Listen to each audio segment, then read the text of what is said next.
Rocket ship go now. Hello, I am Bobby Ogilvy, Executive EQ Coach, and you have stumbled upon the Leadership Lunchtime live stream. It's lunchtime somewhere. It's about 3:30 in the afternoon right now. That's fine. This is hopefully the last time you're seeing me upstairs or in some other locale. We're just finishing. I think this is like the third week of renos, and I can't wait to get back into what seems like a normal office situation. But anyway, glad to have you guys here, and it is a lovely sunny day out. Can't wait to go home. Anyway, um, how can what we're paying attention to, how can our attention make us better at strategy? This implicitly is an important thing that any business manager, business owner, or certainly executive or board member should be thinking about. Or it's implicitly coming up in terms of how they're operating. So the first obvious point here is that obviously, you can't act on what you don't notice. You need to first be able to attend and notice details that you know enough of what's going on. Um, but but the real battle of this long term is that you're noticing enough details and you have enough ability to put that in strategic context and make sense of that, to sense make around that, that strategy wise you know what to do. Um, and so one of the there's a lot of very common struggles as you go more from ops to strat. But one of the big things is that if you're constantly pressed with urgent work, you don't have time to work on the big strategy work, right?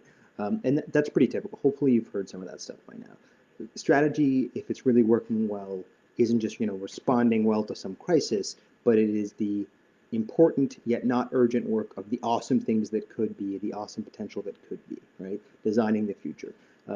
Formally, if you study this at the graduate level, they'll often use the term competitive advantage or differentiation. It's like, what is the long-term cool differentiating superpowers that you are building for your organization, for your company, what cool tech are you working on, what capacities are you working on? That's the important stuff of strategy.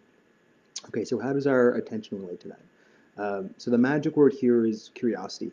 If you're going to be a great strategist, if you're going to be a great business manager, a great business strategist, you need to be curious. So let's go through the different facets of curiosity. So I'm just going to throw it out there right now. Does any one of the few people that might be watching, do you know any of the facets of curiosity? Does anyone want to take a gamble, a guess at curiosity is composed of this, curiosity is composed of that? I would love to hear what you're thinking. Curiosity, what's it made of? What's it made of? Um, so curiosity is made of people. Two of the facets are about social curiosity. One is the overt, general, just social curiosity, but there's also even covert social curiosity. What does that mean?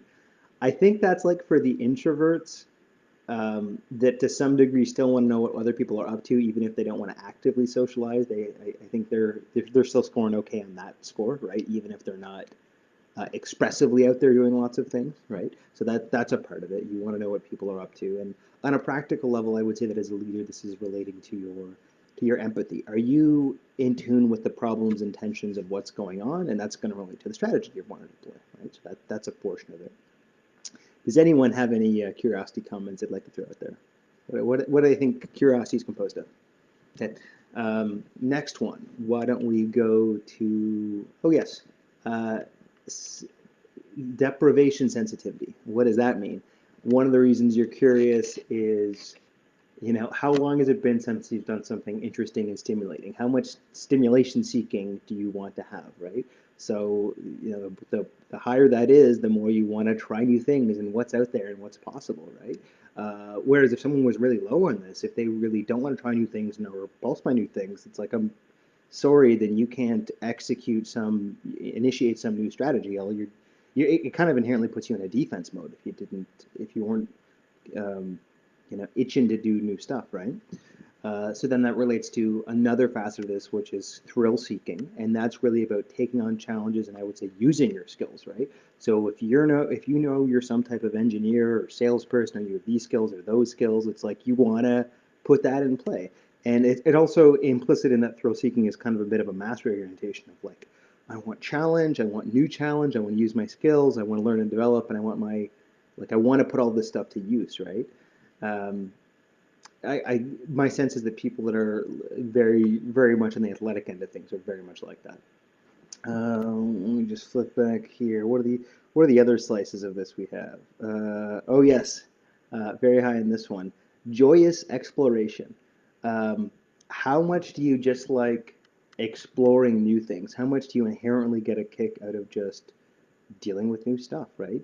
Um, you're, it's, this is a good time to kind of remind us that if we're dealing with this important yet not urgent stuff, it hasn't yet been there. And so, what are the most leading indicators that this thing might come about? Well, it's coming about in someone's mind, and then behaviorally or action wise or building a thing, it eventually gets out there. And so you could imagine that it behooves you to be very interested and zesty and curious about even just like what's possible, right? You need to like be able to feel like a positive mood, positive affect, just by like thinking the right thoughts, right? People that are good strategists are like that because they like to muddle through lots of options and ideas, right? You need to be able to do that. And so being able to just take joy out of exploring ideas, yeah, that's a good thing for a strategist to have, right?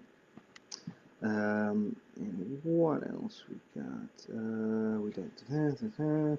I guess that's probably the last one. Okay. And the last one, stress tolerance. So this relates back to the previous point. You heard me mention that if you're stuck in the day-to-day ops of what's going on, if you're stuck in urgent problems, you can't get towards the important problems. Okay. So this comes out in this facet, which is stress tolerance, and actually stress tolerance is reverse coded, which is to say the more stress tolerant you are, that behooves you being able to be curious because you're less distracted by stressors, thus you're more able to concentrate on what the hell's going on, right? If you're not stress tolerant, if everything is bugging you and distracting you and freaking you out, that's really hard for you to be leaning into these big what if problems, these big complex problems. Um, and you could think of that as a survival impulse. Um, I'll have to look at the alphas for this, but if we were to look at this in the Big Five system, what we'd probably be looking at is someone's trait neuroticism, which is dealing with how emotionally stable they are, how much they withdraw from a challenge, and how much there's added volatility when stressors pop up, right? So yeah, and that implicitly speaks to why we want leaders which are, and they don't need to be necessarily loud and proud, but we like the notion that they're at least not psychologically shaken by what's going on, and then that relates to actually another construct of psychological flexibility, how adaptable and how much they can practically adjust their strategies, you know, as part of getting from here to there, right? And again, it's it's really emotionally important to us that, when we're looking to our role models, that we say that they are not freaking out. They're emotionally and empathically kind of signaling to us that things are okay, and then they're helping steer us in a direction where we're actually going to find a solution. That's awesome, right? Um, so those are all the facets that come together to compose curiosity, and curiosity is part of where our attention goes, which is part of how what kind of strategy we're going to bake, and honestly, the quality of strategy we're going to bake. Right? The more curious we are, the more data we can pull in, the more we can contextualize and sense make better, and the better strategy we can actually choose and deploy and create. Right? That's it. Um, there is now, I do have an instance of a curiosity questionnaire. If you would like it, I will, why don't you ping me actually below in the comments, and I would love to send you a link for it, and we'll go from there. Um, I think that's everything we really need to touch on now. I hope you enjoy the sunny day and stay curious, and that's it. All right, I'll talk to you guys later. Robert Ogilvie, Executive EQ Coach. Have a good Friday.